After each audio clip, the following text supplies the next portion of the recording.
Hey guys, it's Thursday. No, that's stupid. Hi guys, welcome back. Today we're getting back to business. I apologize. Well, I don't apologize, but last week's video was kind of a mess because I was going to Nakusp. I didn't find the right time to do a sit down and talk about astrology like I want to, and it was kind of an experiment as well. So today we're back, just me in the car. Today's topic is a tad personal. Well, it's what's happened in my life is the reason why I'm doing this. Recently, and a bit long term, I've dealt with some digestive issues and just upset sensitivities in my stomach and things like that. And yes, I have gone to the doctors. I've gotten blood work, ultrasound, all those things. They kind of helped with their answers, and astrology helped me too. So hopefully I can help you with your body. Yeah, today is all about the body. Every zodiac sign rules a certain part of the body, and it's kind of in chronological order, which is a bit satisfying. So for example, Aries rules the head, all the way to Pisces. The last sign is the feet, and the others fill in between.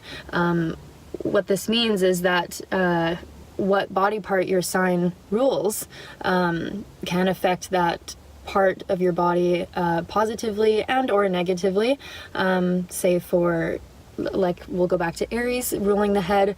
They can suffer from headaches and migraines, but also are very, very smart people and strong-headed and driven like that. So I'm just gonna go grab a coffee with some milk that my stomach is allowed to have. Anyone know where to get rice milk?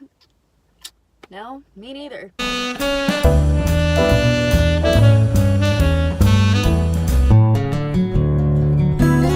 Okay guys, I'm back from getting my coffee and I went grocery shopping a bit. So Aries is first, like I said. They rule the head, it's the top. When a baby is born, obviously the head is usually first, and that is metaphorically what Aries like to do. The head comes out first. Aries is first, they want to be first. But also with the head, they can suffer from migraines and headaches. Their jaws, they can store a lot of tension in their jaws, so massaging that would feel really, really nice. You might be prone to ear infections as a kid. You might grow out of it eventually, or maybe it continues on, but ear infections are an Aries side effect. Acne through puberty, that's more common in Aries because it is the face. With Aries, their mantra is I am. So they would find a lot of help. I think on YouTube there's a lot of powerful meditation sequences of just a calming voice saying I am powerful, I am beautiful, and it goes with many, many more adjectives, and that's a really good confidence booster and or an exercise for an Aries to stay confident and positive about themselves. But next we have Taurus. So moving down, they rule the throat and the neck. A lot of great singers are Taurus. Sam Smith is a Taurus. Adele is a Taurus. Barbara Streisand is a Taurus. So they have that natural, the natural talent of singing. The neck, they can suffer from chronic neck pain. Stress, it's the spine, that really critical area of the spine on a Taurus that can be quite sensitive. On the inside, Tauruses can have thyroid imbalances later in life. Tauruses might even feel stiff and they don't really understand why. That's just how they present themselves, just a stiff neck. I don't even want to say stiff, they're just like, they have maybe excellent posture, or just you can maybe even identify Tauruses just by looking around and seeing that stiff and proper neck. As a Taurus, you might find it beneficial to verbally speak your personal mantras, or a meditative like an om, or the vibrations of a calming voice coming from yourself can be quite healing as well. So I'd highly recommend looking into that. Next we have Gemini. They rule the hands. arms, forearms, and hands. Usually very, very talented with their hands, instruments, painting, drawing, writing, even massage therapy. That's anything to do with the hands. I find Geminis really thrive in. Gemini is the only zodiac sign that is related to more than one, now I have to say this right, musculoskeletal or musculoskeletal region.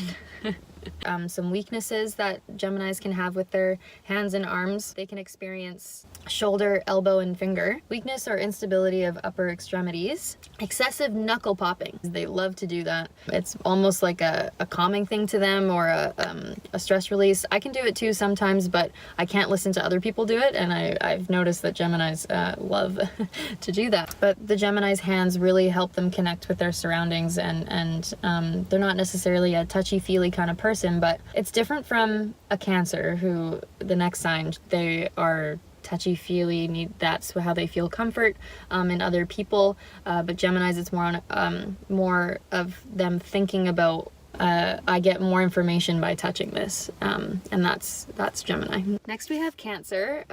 They rule the chest and breast area. The Cancer is the crab, that's their symbol, so the shell is literally their home, and the chest and ribs area is quite metaphorical to that.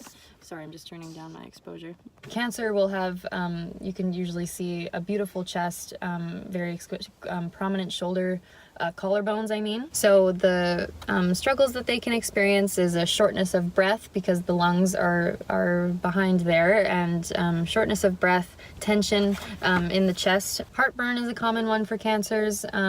Emotional eating. I know that's more stomach, but that's a Cancer's emotional outlet sometimes is dessert, which is okay. My advice to any Cancers out there, breathing, it sounds so simple, and I'm sure you've heard it before, but especially for Cancers, deep breaths with any anxiety, really opening up your chest and focusing it in that area might benefit you in stressful situations, or even in physical, if you feel any physical pain anywhere else. And that's Cancer. Next we have Leo. This is not working out today. Okay, Leo rules the heart and upper back, mid-back area, but mostly the heart. That goes, I mean, Leos, it's obvious, they have a generous heart. They not necessarily super emotional with their heart, but it's very open. My grandma is a Leo, my mother-in-law is a Leo. Oh, I do have one planet in Leo, Mars. Leos, they're very generous with their heart, so this makes sense, obviously. That can come with heart problems though as well. Circulation can be an issue. Poor circulation. If you have cold extremities, I'd look into maybe some cayenne or something to get the blood circulation going. Oh, this is my favorite way to identify a Leo, is the puffed out chest, and they're pushing out their heart, I think, is what they're trying to do. They seem very proud, and they're usually very prominent, and even when in conversation, if you run into a Leo, they'll have their foot forward, and they're just very present with their heart, and it's very obvious. Weakness and fatigue can be a problem for Leos, because they just go and go and go and go, and then they have to crash at some point. So, because it does take a lot of energy to be a Leo, and I'd say to use your energy in a positive way. Use that to amplify a glow. Not necessarily a fire. Fire can be very overwhelming for some people, so practice that glow, if that makes sense. Leos are very charming though, so it's not hard for them to get people on their side, but if a Leo runs into a very soft-spoken, say Virgo or Cancer, they might want to practice that glow as well. Next we have Virgo. Virgo rules the belly, and the stomach and digestive area. So, oh, and the nervous system, and that goes hand in hand. Virgos have such a tough time. They get nervous, and then that can inflict nausea or a lack of appetite. A lot of Virgos don't eat when they're nervous, and things like that. So Virgos, I don't know if this is unfortunate, but Virgos, they have to live by you are what you eat. If you're eating junk, you're gonna feel the effects a lot easier and a lot quicker than other signs. Just Virgos are extra sensitive there. To assist in the digestion of a Virgo, meditation is quite calming for Virgos, because Virgos like their space and like their solitude, and meditation is just that. So that would just to calm them down, and I think I need to practice this as well. That's my advice for my fellow Virgos.